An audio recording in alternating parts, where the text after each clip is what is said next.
So in the build-up to this, you'd already made it clear that you'd said on Twitter on November the 3rd, no government anywhere has a right to commit a genocide ever.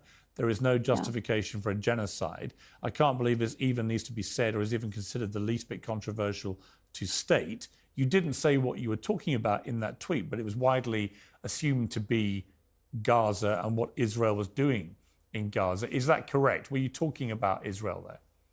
No, actually, when I wrote that tweet, if you look right before that tweet, I had retweeted and liked something from a journalist named Yashar Ali.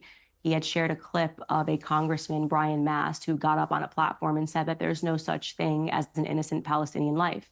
That is despicable, genocidal language.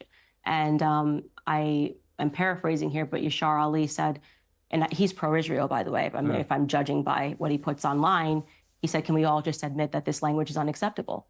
And I tweeted that no government in the world, and I was actually commenting on America, genocide is always wrong. And so, by the way, even if I was talking about Israel or I was talking about Palestine, that statement should hold. No, I agree. There is no justification ever in the world but for the record, genocide. So I agree. I was very surprised to see that tweet go viral and people so angry about it.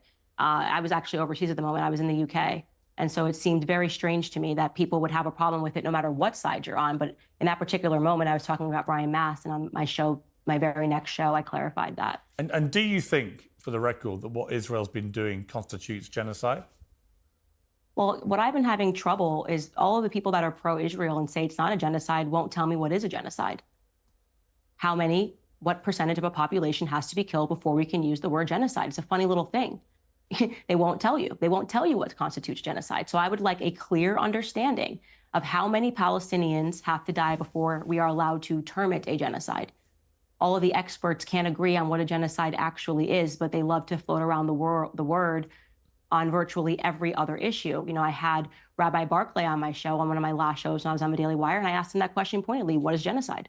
Let us know, experts, what percentage of the population of Palestinians has to be killed before we are allowed to say that it's genocide. What I can tell you is I am completely uncomfortable and utterly against the amount of Palestinian innocent lives that have been lost in this conflict, particularly children. And any person who is fearful of stating that the death of innocent children has been utterly unacceptable is a coward. I mean, listen, I completely agree, but do you personally think it constitutes genocide, which is the deliberate... What I'm saying to you is I can tell you what pursued on my show. Yeah. What is the number? No, I understand. What is the official number?